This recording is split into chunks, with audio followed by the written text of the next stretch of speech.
Pour ne rater aucune de nos vidéos, n'oubliez pas de vous abonner et d'activer la cloche. La situation sanitaire à Gaza tourne à l'horreur après la destruction le week-end passé du dernier hôpital fonctionnel du nord de l'enclave. L'hôpital Kamal Adwan, que l'armée israélienne confirme avoir, je cite, mis hors service, n'est plus qu'un amas de ruines, tout comme les bâtiments qui l'entouraient. Le personnel hospitalier, comme vous pouvez le voir sur ces images, a été interpellé.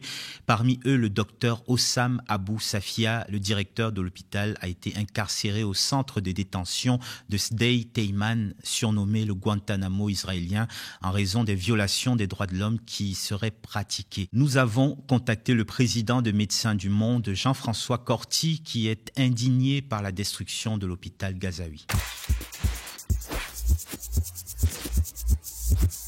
On est dans une pratique régulière de l'armée israélienne de destruction des infrastructures essentielles.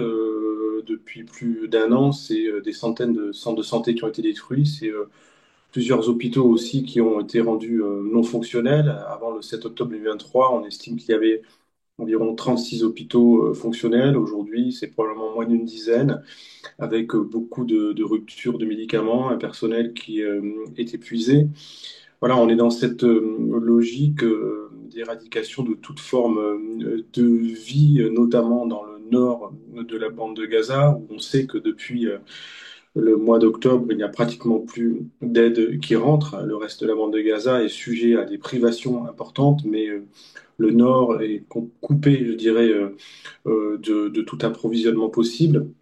Et on estime entre 50 et 150 000 personnes présentes sur ce territoire qui manquent de tout. Donc la destruction de cet hôpital s'inscrit dans le non-respect du droit international humanitaire qui, je le rappelle, est censé protéger les civils, les soignants, les aidants et respecter la sanctuarisation des lieux de soins. Cela n'est pas respecté sur l'ensemble du territoire, encore plus dans le nord de la bande de Gaza. La situation relève d'une crise humanitaire, mais une crise d'humanité, car on a le sentiment que toute forme de vie est rendue impossible à Gaza. Pour rappel, c'est au moins 45 000 morts, et ça ne prend pas en compte les personnes qui meurent chez elles par défaut de soins ou qui restent bloquées sous les décombres après bombardement. C'est au moins 120 000 blessés graves, dont la plupart ne peuvent pas être évacués, donc vont mourir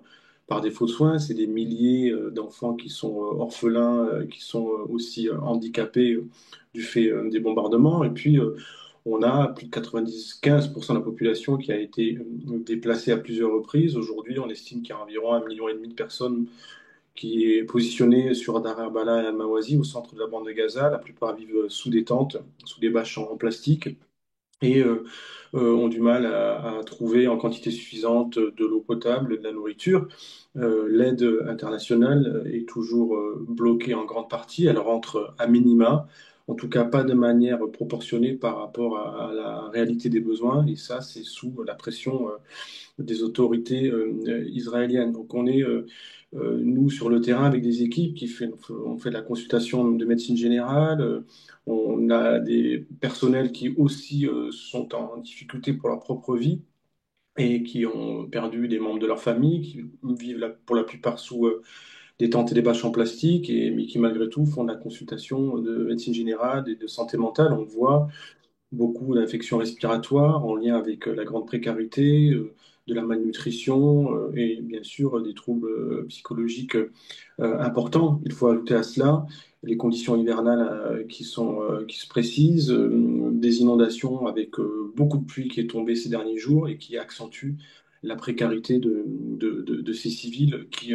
manquent de tout. Donc dans ce contexte, nous, effectivement, ce qu'on observe, en tout cas nos observations de terrain, corroborent les analyses que font des organisations comme Amnesty International ou Human Rights Watch qui parlent aujourd'hui de génocide en cours. Nous, ce qu'on observe effectivement sur le terrain, c'est des crimes de civils et des meurtres de civils, c'est la création de conditions de vie indignes, notamment en empêchant l'aide humanitaire de rentrer de manière proportionnée, c'est la destruction systématique d'infrastructures essentielles, tout ce qui relève de l'accès à l'eau, à l'électricité, au global. Et donc, voilà, ce sont trois les piliers du crime du génocide. Nous ne sommes pas habilités, nous, à avoir des conclusions et des fondements juridiques, mais en tout cas, on corrobore ces observations de terrain portées par ces organisations. Aujourd'hui, la communauté internationale et une bonne partie des Occidentaux sont dans une forme d'impunité tolérée par rapport au non-respect du droit international humanitaire, par rapport aux crimes contre l'humanité, aux crimes de guerre auxquels on assiste au quotidien, parce que c'est des dizaines de morts chaque jour encore à Gaza et qui ne sont plus d'ailleurs dans le scope médiatique, hein. Aujourd'hui, il y a très peu de sollicitations, alors même que la situation reste absolument inacceptable et que cette bande de Gaza a été renvoyée à l'âge de pierre. Donc on a des gesticulations politiques, humanitaires de certains États, dont la France, qui est largement insuffisante par rapport à ce qu'il faudrait faire. Et ce qu'il faut faire, c'est dénoncer le blocus, dénoncer les bombardements intensifs, dénoncer le fait que l'aide internationale et humanitaire ne soit pas autorisée à rentrer de manière massive. C'est faire la promotion du cessez-le-feu, c'est rappeler qu'il faut arrêter d'envoyer des armes dans la région, c'est voilà, tout un panel de mesures possibles qui aujourd'hui ne sont pas mis en avant pour dénoncer en fait ce qui relève d'une politique coloniale qui s'affirme chaque jour un peu plus. Voilà, c'est une forme de démission de la communauté internationale qui manifestement estime que les Gazaouis n'ont pas le droit à une vie normale et cela est absolument déplorable.